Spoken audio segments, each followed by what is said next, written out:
নমস্কার বন্ধুরা, আমি জোজো। কি ভাবছেন যে আমি এখানে কেন পুজোর শপিং ছেড়ে?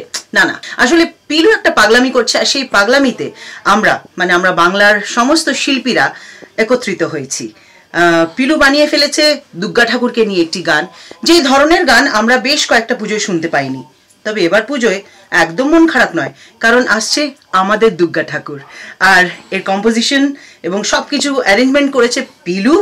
আর আমরা হই হই করে সবাই পিকনিকের মতো গেয়ে ফেলেছি গানটা। তাই এবার পুজোয় যতই শপিং করুন, আমাদের দুর্গা ঠাকুরকে ছাড়লে কিন্তু চলবে না। শুনবেন, আশা করি ভীষণ ভালো লাগবে। হই হই করে কাটুক আপনাদের পুজো, খুব মজা করুন, খুব প্রেম করুন, খুব ভালোবাসুন এবং আমাদেরকেও সেই ভালোবাসায় সামিল করে নিন।